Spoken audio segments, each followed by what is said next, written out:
Hello, welcome to my channel, Manila-heavy Wargaming.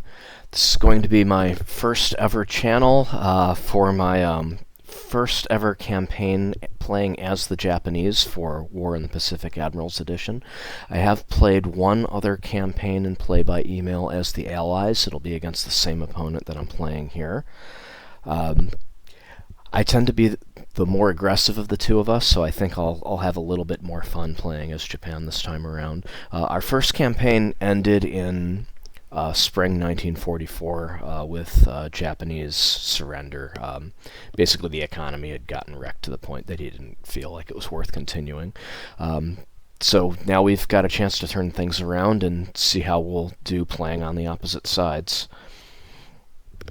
So I guess let's get right into how I'm planning on starting this campaign. I am planning on keeping the Pearl Harbor attacks, but I'm modifying it a little bit. The Hiryu and Soryu have been detached. They have business elsewhere, but Carrier Divisions 1 and 3 will still be going to Pearl Harbor and striking. I've reconfigured the strikes themselves a little bit. The zeros are going to be allocated between a little bit of cap, a little bit of escort, and also some airfield attacks. The zeros are going to be coming in at 10,000 feet instead of the default strafing runs that they usually do. Those low altitude attacks tend to cost a lot of aircraft and pilots, and we don't need that.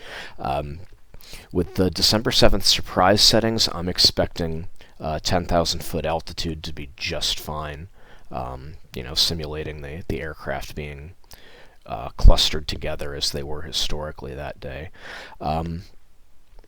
By default, the VALs tend to be divided between attacking the airbase and attacking the port. I've moved all of mine to the port, and then of course the Kates are going to be doing a maximum effort strike. So I'm really going to be hoping that we can get as many 800-kilogram bomb hits from the Kates and as many torpedo hits from the Kates on the battleships, and I'll just cross my fingers and hope the VALs go after slightly smaller ships that their bombs can actually penetrate. Yeah, wishful thinking. Probably not going to happen. To deal with the ships afterwards, I do have a number of patrol areas set up for the submarines, which I've just activated on the screen. You'll notice they're a bit backed off.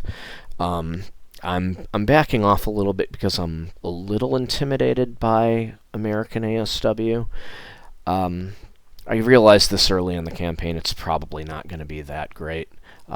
Even so, I'd rather back off and not give him a very clear picture of where he needs to concentrate his anti-submarine assets and just kind of stretch him out a bit. As for Carrier Division 2, they're going to the Philippines. They're going to be participating in what's essentially going to be a maximum effort airstrike on the port at Manila. As with the Pearl Harbor strike, the main objective, or there is a main objective to that strike, I should say. So at Pearl Harbor, it's the battleships. Here in Manila, it's the Asiatic Fleet submarines. To accomplish that, I'm going to be sending just about all of my medium bombers. I'm actually going to change this. I'm going to have the Sallies get off the airfield attack and make a port attack as well. So really everybody but the Lilies is going to be heading for the port, and the Hiryu and Soryu are going to contribute to that. To make matters a little bit worse for them, we have this submarine that's here by default laying a minefield in Bataan, the Bataan Peninsula, I should say, just to clarify it from Bataan Island.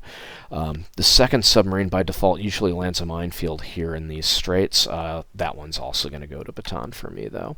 And just to make mines an extra bit of trouble, I'm using one of those starting task forces with the bonus movement to bring a mine layer over to this space over here, along with some anti-submarine ships. So we're basically going to have basically a blockade of mines and anti-submarine ships waiting for any submarines that could possibly escape. So together with the air cover from the Hiryu and Soryu going after anything bigger that might be a threat to those ships, hopefully we can shut these guys down and maybe bag a couple of their minesweepers. Over on the south, I'm going to have the light carriers come in for an airstrike on Cagayan, trying to neutralize the B-17s. We're also going to have an operation against Jolo early. A little, maybe it's not such a great idea, but I kind of want to see what I can do with a really aggressive opening. There's a few normally pretty useless squadrons that the Japanese have, where they have like 3 Mabels or 3 Vals in a squadron, and I think Jolo would be a really nice place for those planes to actually get some value out of them. So we'll see how it goes. My concern with Jolo is going to be, I know there's at least 2 cruisers that start off in here, and a very likely thing for the Americans to do with them is to just pull them out. And they may pass through the area that my invasion amphibious task force is coming through. That said, the main invasion point is going to be on Vigan. I'm not going to worry too much about these islands. I'm not going to worry too much about the east side of Luzon. I thought about going straight to Lingayen, but I figured, or not Lingayen, San Fernando. I'm deciding against this just because I'd rather not have my troops land under fire, so I can just avoid taking those unnecessarily early casualties and then just, beat feet down the road and try to move fairly quickly.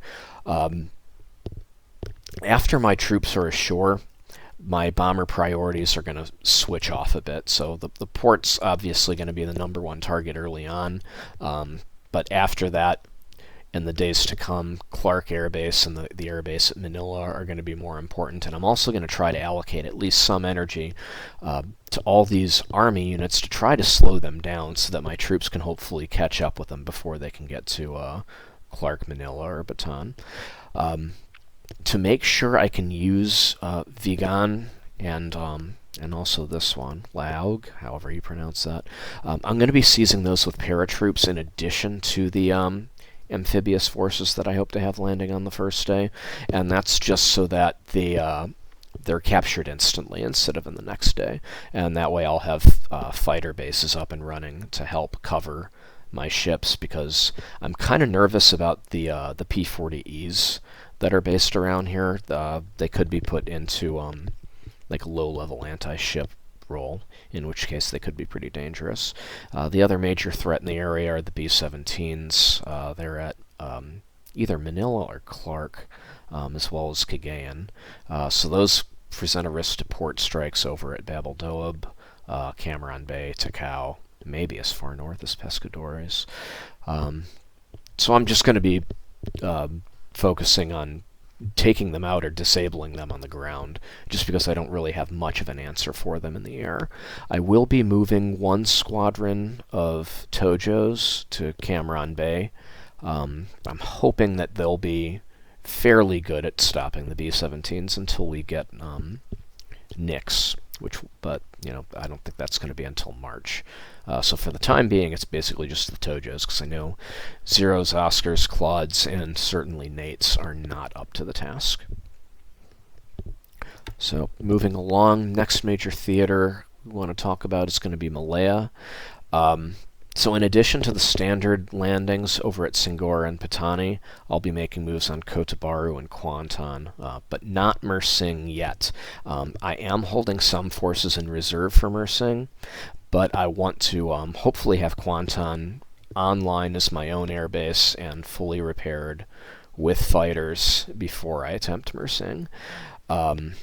I'm fairly worried about the enemy bomber presence on the Malayan Peninsula, in particular the torpedo bombers, and since I'm not sending carriers here, it's going to be all land-based cap that's going to be defending those ships, and flying from Compound Track and Sok Trang over here is going to be asking a lot.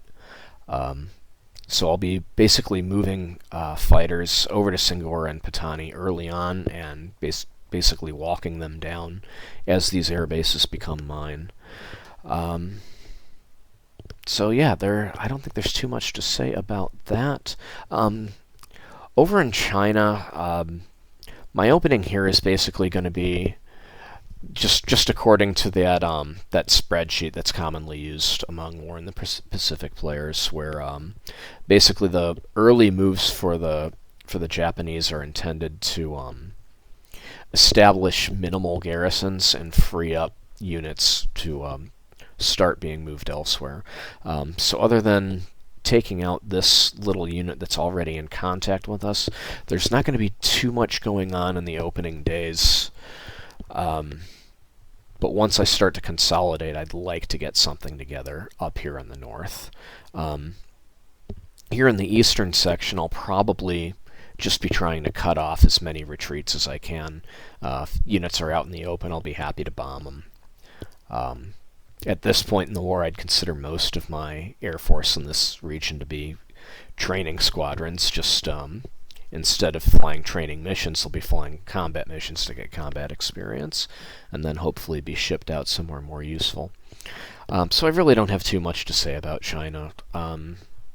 Well, I guess there's also this. In my last campaign, I took Amoy and held it, and it basically became a base for me to have maritime surveillance and the occasional naval strike over the Formosa and Luzon Straits, which had to be an absolute obnoxious pain in the butt for my opponent. So it's going to be very important for you to make sure that he does not do that to me. So I'd say out to this river, I need to make sure that there's no Chinese units, because I do not want to let them do to me what I did to him last game. So I think that's probably going to do it for the opening discussion. I guess I could say a little bit about like industry and research and development strategy, but I think that's better saved for a few turns in, especially while I'm kind of still getting that stuff off the ground. I haven't done all of it just because it's going to disrupt domestic supply production so much that I'd rather bring that on rather gradually. So with that, I'll go ahead and resume this video with the combat replay. So I'll see you then. Thanks. Alright, and we are now underway with the December 7th Pearl Harbor attacks, starting with the mini-subs. Don't have very high expectations for the mini-sub attacks, but who knows, maybe we'll get a torpedo hit in here.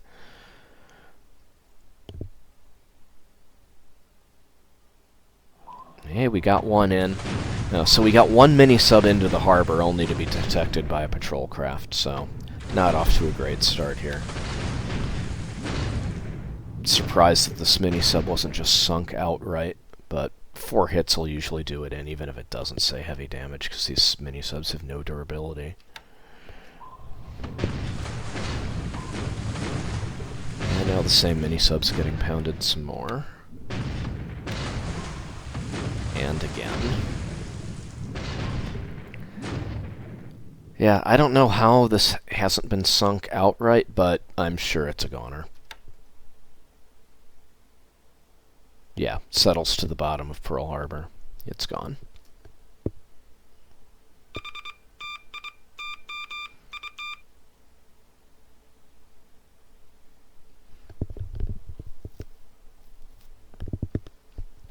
Have a whole lot of task forces putting to sea right now.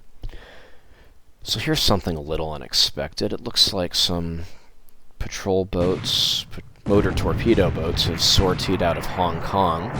I had a few surface patrols in the area to try to pick off ships coming out. Wasn't necessarily expecting these ships, was expecting more like destroyers or cargo ships. In any case, this is a long-range night engagement, and looks like nobody's going to hit much of anybody, so I'm just going to skip it. Can we sink any of them? No, we just get to waste a whole lot of ammunition. Well, that was fun. And we've chased them down again. Hopefully we can do a little bit better, or at least maybe just disengage and save some ammunition.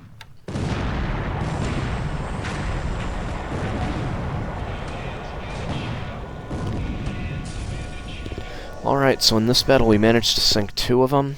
Although, that still lasted quite a bit, so our ammo's probably low at this point. Yes, and that task force is now withdrawing to Takao due to the low ammunition.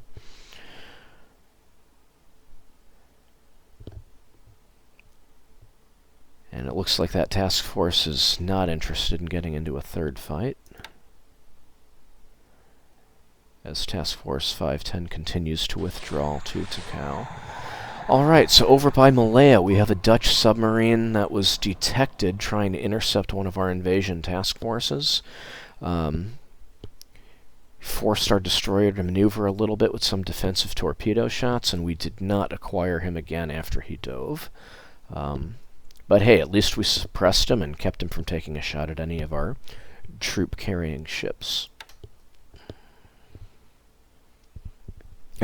Okay, so here's what I was worried about with the Jolo thing. So here we have an American heavy cruiser, which has intercepted my amphibious task force. So that's the Houston.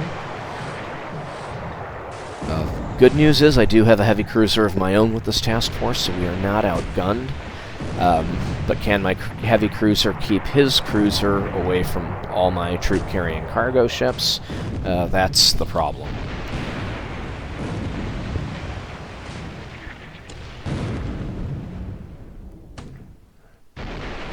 At 12,000, now 11,000 yards, I would expect that the enemy cruiser can be quite dangerous to my other ships.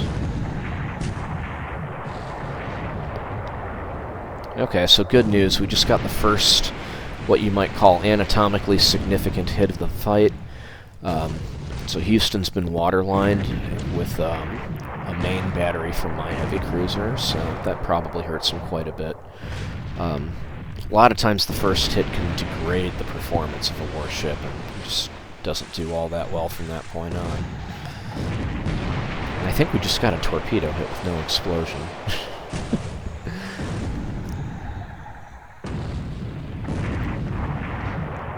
So a superstructure hit and a non-penetrating armor hit, so not doing too much more damage to him yet.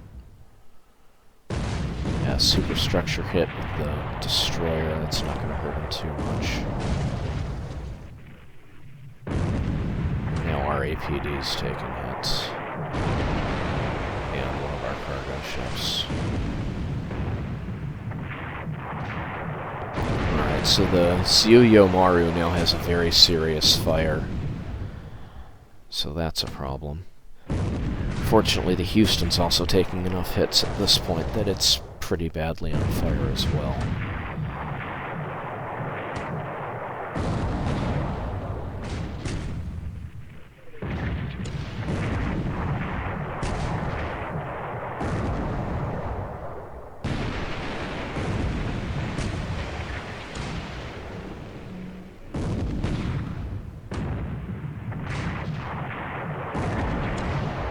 So it looks like the Houston's not accurate enough to hit our warships, but it's plenty accurate enough to hit our transports.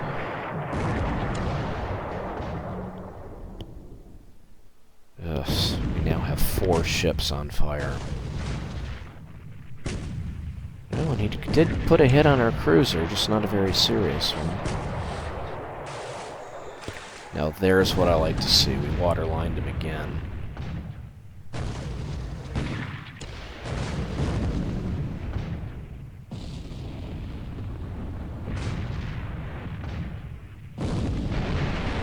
Looks like we're getting far enough that we might disengage soon.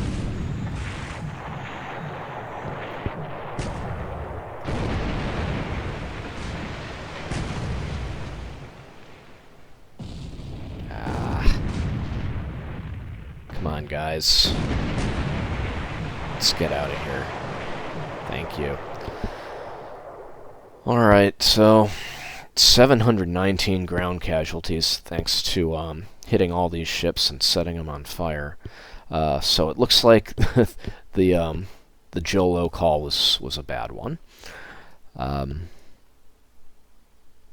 guessing these guys are going to try to turn around, and I'm probably going to tell them to proceed to Jolo anyways, just because there's no enemy ground forces there, so they might as well just accomplish their mission even if they are shot up. Yeah, withdrawing the camera on bay.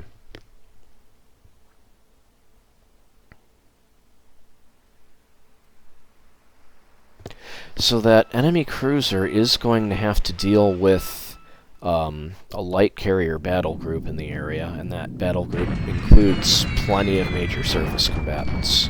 So getting into a fight might not be great for him either. So here's the traditional Pearl Harbor airstrike starting off. Right from the beginning, it looks like I lost 3 Kates, so that's not necessarily a good sign, not what I want to see early on. Hoping to get out of this with minimal air losses. What I do like to see are all these 800-kilogram bomb hits hitting battleships and penetrating their armor. We're seeing the Zeros now bombing Hickam Air Base. Looks like they're doing pretty well. Seeing lots of reports of damaged and destroyed aircraft. We did lose 1 Zero to flak, but it would be much more than that if they were doing the low-altitude attacks. Yeah, I'm quite happy with the Zero's performance based on what I'm seeing here. As another Kate goes down. Some good news, we're starting to see a few torpedo hits. Ideally, we'd want to get 3 or more torpedo hits on each battleship to incapacitate or hopefully sink it. As much as these bomb hits are nice, they're unlikely to actually sink them.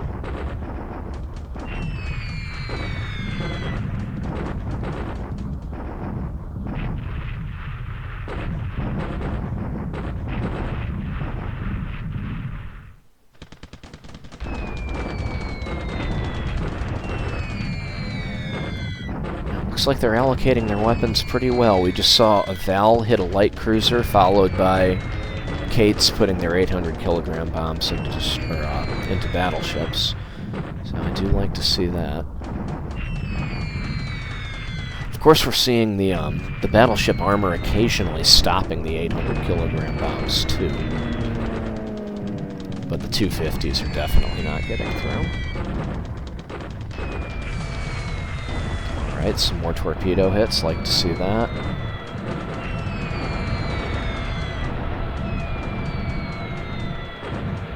Yeah, now we're starting to see a whole bunch of the 250s bouncing off the battleship armor.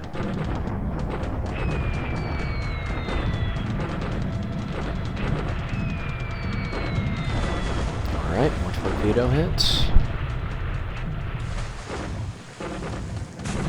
Alright, yeah, 2 more torpedo hits. I'm disappointed that I'm not seeing any magazine explosions. That would definitely increase the chance of some of these bomb hits actually sinking a battleship.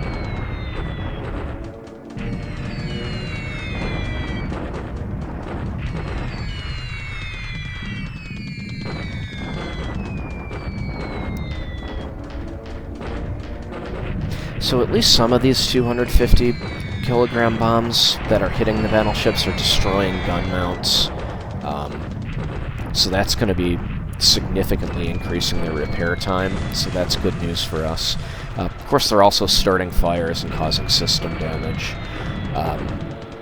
So that could increase the chance that the fires on these ships cause them to sink.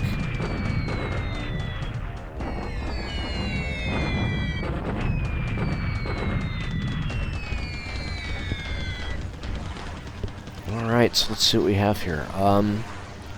Losses look really low.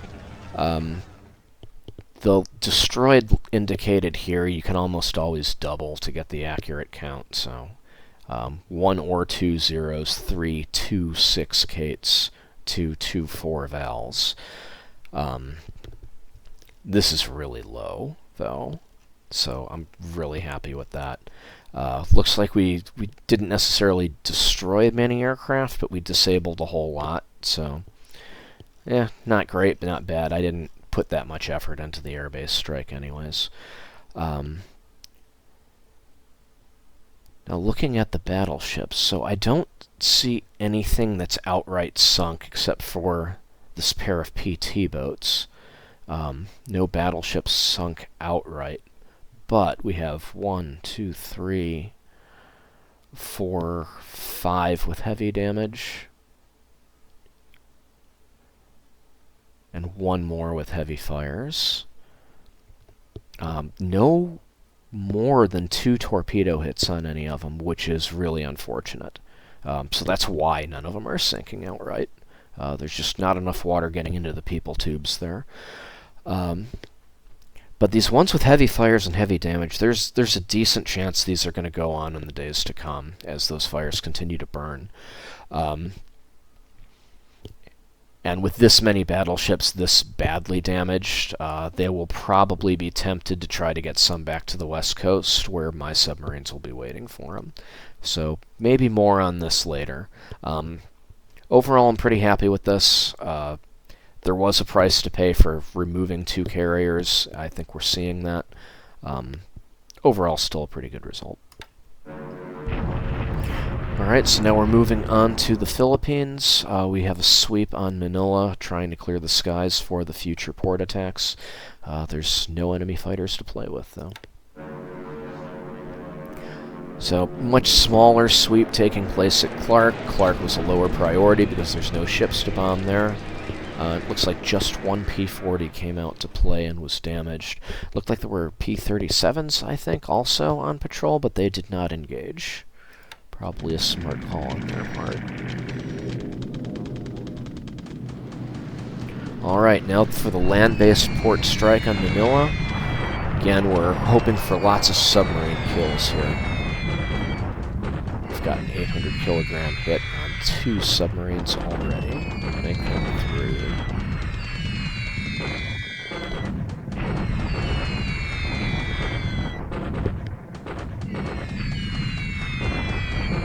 Wow, they just put an 800 kilogram bomb into a minesweeper. As much as I would like the minesweepers dead, I think that's a bit of a waste.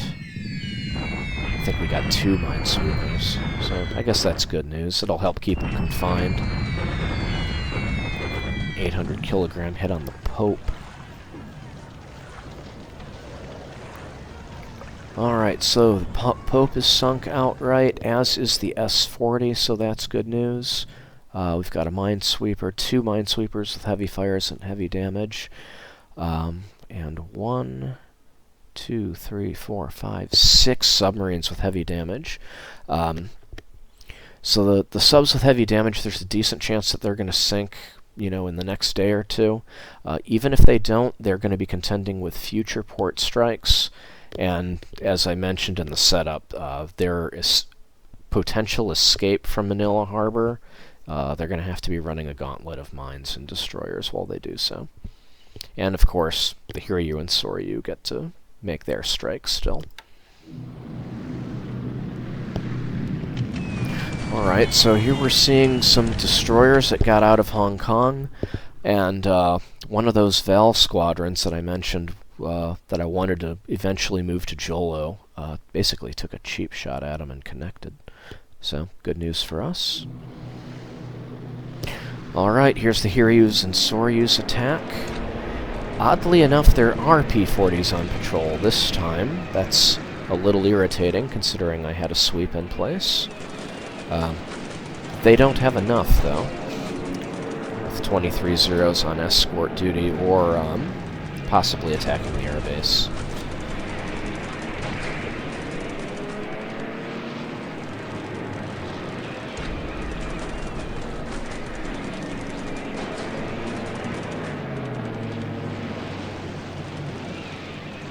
So we got at least 3 of those P-40s with, I don't even think they damaged any of our aircraft. So, a bit one-sided there.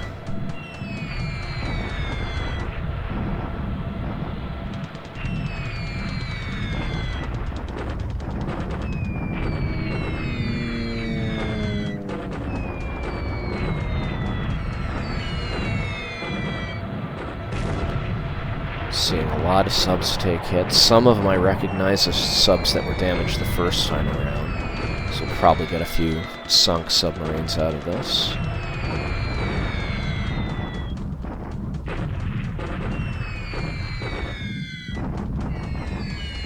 do like to see these 800 kilogram hits on the subs.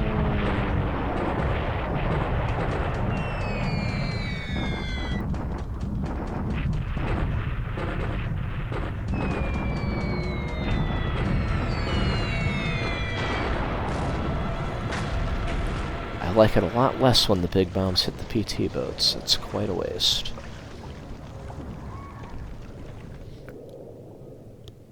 So this looks pretty good. We've deprived them of at least 4 P-40Es. I think I mentioned in the setup the E models are the ones with fighter bomber capability, so we do like to get rid of those. Let's see how many subs we sank. 1, 2, 3...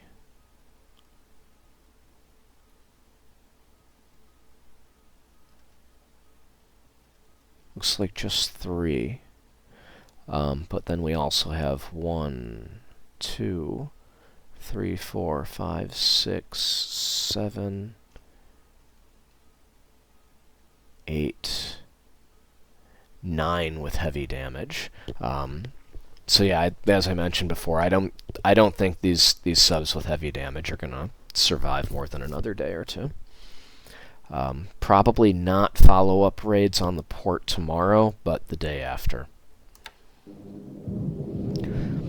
So here's the one air raid at the Philippines that is not targeting Manila's port. Basically trying to disable some of those B-17s here.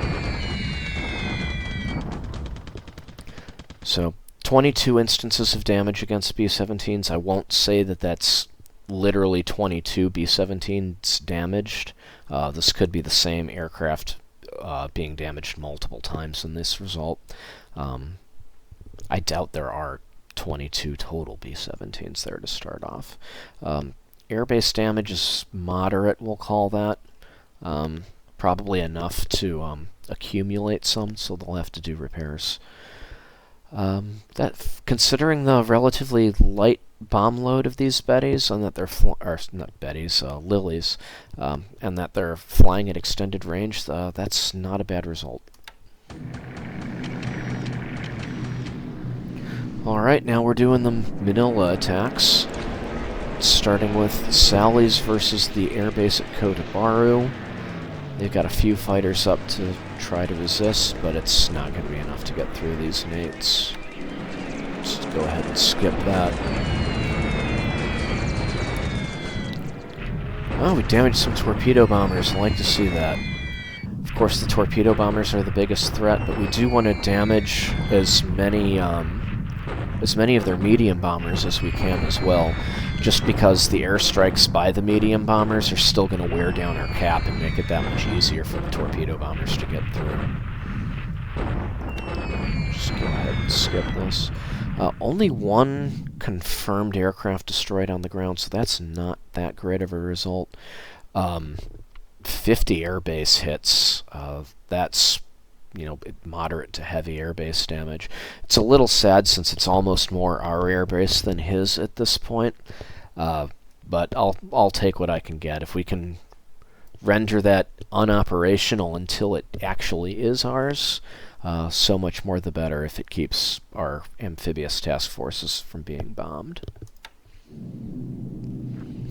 This is a port strike on Hong Kong.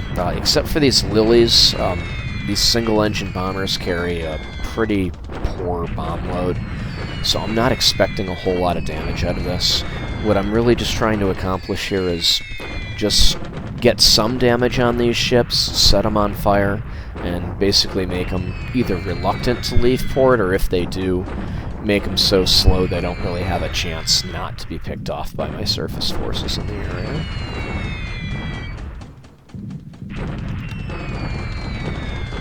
Go ahead and just get through that. Alright, so basically no losses, and every ship is on fire pretty much. Well, maybe not everyone, but this is it accomplished what I hoped it would. Alright, now we've got an airstrike on Alor Star. Forget if these Lilies are flying at extended range. Hopefully they're not. Little surprised we're not running into any fighter patrols. Just go ahead and get through this. So not bad. As many as 17 instances of damage, plus 2 more minimum destroyed on the ground, which the real number's probably 3 or 4. And we've got, you know, another 50 or so hits on the airbase for moderate damage. So, not bad. Hopefully we can get our strike on Georgetown soon, because that's the one that doesn't have the rail connection. We have a bunch of Sallies ordered to attack Georgetown. Alright, so the Allies are trying to punch back a little bit.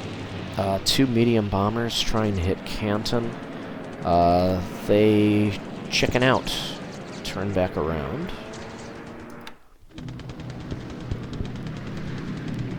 It's a little weird. I don't think the mates really had much of an ability to hurt them.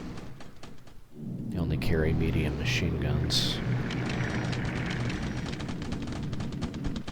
Alright, we have a sweep over Aelor Star. Nobody comes out to play.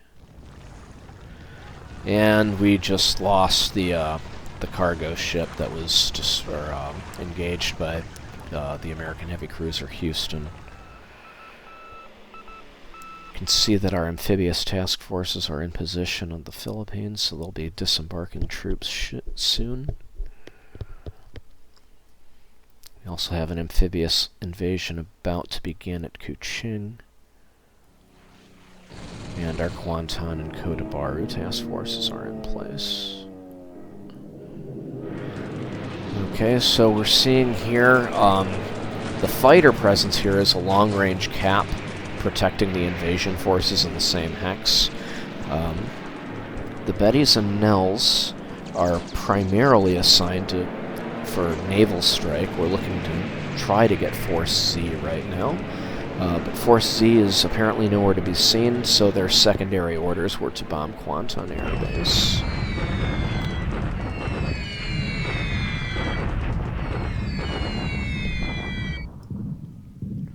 Alright, so not a lot of damage to aircraft on the ground. We did get about 70 base hits, so that airbase isn't going to be doing a whole lot.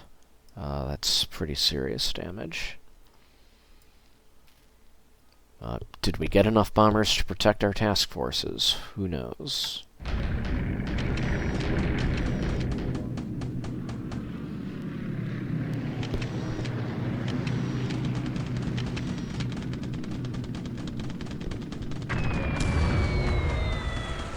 Oddly enough, the Vels that hit this destroyer when it was undamaged and fast and maneuverable were not able to hit it when it was damaged and slow. It's not going to happen that way most of the time, I hope. Now we have some naval torpedo bombers going after these destroyers as well, coming up with nothing. That's fine. So this is the light carrier task force. So Cagayan's actually the secondary target of these Kates. Their primary mission is naval strikes, so I'm kind of disappointed that these guys aren't going after the Houston and whoever else this is. Maybe the other one's the Boise. Yeah, I'd rather sink those cruisers, but hey, I guess disabling all these B-17s is also a pretty good result. Maybe we'll get the cruisers tomorrow.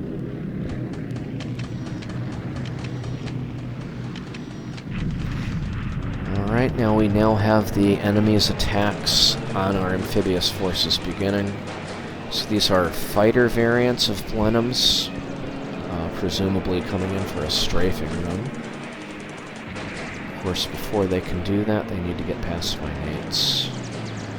Mates aren't the greatest fighters in the world, but when it's 23 on 7, it's always a numbers game.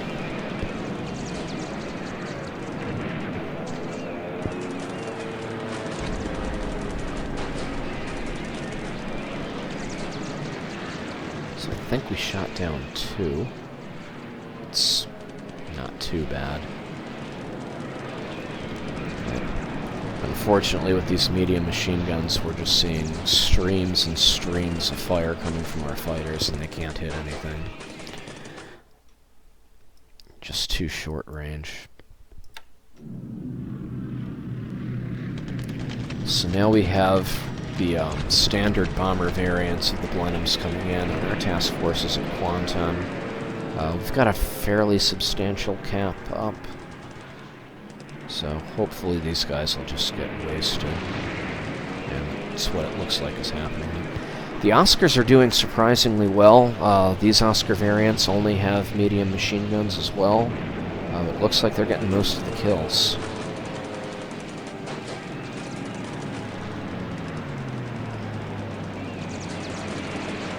And the last one turns back. So, not bad. 7 enemies, and we shot down at least 4 of them, probably a bit more than that.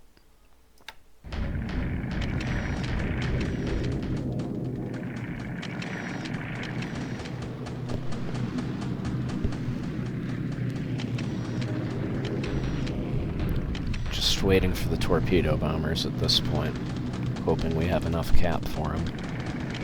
Well, maybe we're good. Maybe we're good.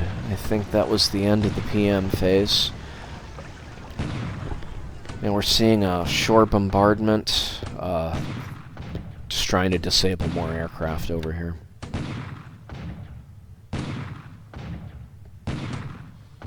Kuantan, as you can see, does not have a rail connection, which means the planes damaged here are probably going to end the war there. They're either going to get repaired or they will be destroyed by my troops when they take the base. If there was a rail line, they'd just be taking these damaged planes all the way back to Singapore where they could repair them at their leisure. Same story at Iba. This is another non-railed airbase being bombarded by my heavy cruisers.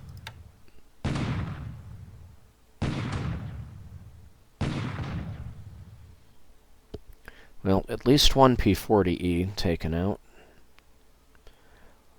Wish it was more. And now our main group of troops is starting to come aboard at Vigan. This will also be an amphibious group coming ashore at Kotabaru.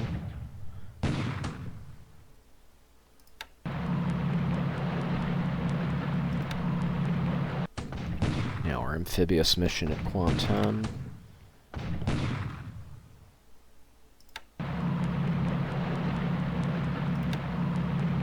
So now we have one that's a little bit more risky. There are significant shore batteries here at Kuching. So let's see if we get away with this move. Looks like we have. I didn't mention it in setup, so I guess I'll mention it now. The reason why I'm going after Kuching so early on is because I want this to be a Betty base. So 14 hexes from Kuching will cover most of the Java Sea, and it's also enough to just barely get over here to this base, Benkolin. So I'm hoping I can basically cause a whole lot of naval attrition in the Java Sea by taking this base, as well as preventing most reinforcement efforts to Palembang, either through Benkolin or Oosthaven. Kind of hope to have almost like a bounding Overwatch system taking place, where, you know, I'll move my bombers here one day, and then once they're up and operational, then I'll have another group of bombers that moves over to an airbase over here in Malaya, and we'll increase our coverage that way. So really happy that we did not take any ship hits at Kuching.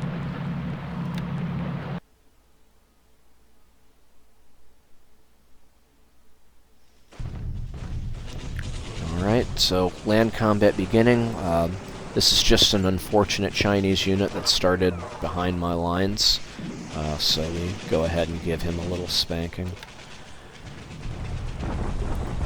We now have a reflexive Allied bombardment against our forces in Kuching. So this is a paratrooper assault. All we're doing is seizing these crossroads to prevent the few Filipino troops on the east side of Luzon from retreating back to Manila. And here we have the paratroopers seizing Vigan, so we can use this airbase immediately. And the same at Laog.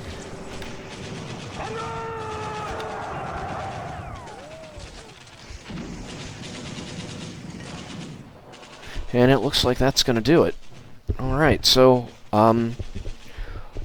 overall, pretty happy with our results here. I'm a little disappointed that we didn't outright sink any battleships at Pearl Harbor, but as I mentioned, I think we're still going to be able to get some of those battleships eventually, including, you know, having those ships be lost to fire over the next day or so. Manila went pretty good. I think maybe one thing I'll do is I'll look at the list of subs and just see if there's any submarines that we didn't at least damage. It seems like we did really good in Manila, so really happy with that. At Jolo, so this ended up being a bad decision. I'm probably going to end up turning those guys around. That didn't go too well. And then Malaya, so far so good. We didn't see any torpedo bomber strikes. We didn't get any ships shot up. So that's something to be really happy about. On the other hand, we're still going to have to sustain more strikes. And those torpedo bombers may be attacking in force next turn, and they may be attacking with fighter escort. So we'll see how that goes. Just take a quick look at the intelligence reports here. So this might be the thing that went the best overall. You know, the pilots of the Kido Butai are really good early in the war. They're basically irreplaceable. Fighter pilot training is going to be an issue going forward, so not losing a lot of planes and pilots early in the war is really great news. And with only 8 Kates shot down, 8 Kates, 4 Vals, 1 0, that is really good. Now, I guess the cost of this is we didn't destroy all that many Allied aircraft either. I don't think 40 aircraft is all that much in terms of destroying a lot of what the Allies have early on. And, wow, I'm not seeing any enemy torpedo bombers on that. Yeah, so we definitely could have done better there. You know, ships sunk, I don't think we're going to see much here except for our mini-subs. Yeah, there's the 2 mortar torpedo boats. We got 3 confirmed kills on submarines so far. I don't actually think we sank the Scout. We did get a hit on it, and its fires were burning out of control, so maybe we see him again, maybe not. And of course, our Jolo operation didn't work out too well, so we lost this ship, and we may lose more. So yeah, overall pretty good turn. I'm going to go ahead and work on my orders for the next turn, so the next video will pick up with a review of my orders for that turn. Thanks for checking out my channel, and we'll see you on the next video. Thanks.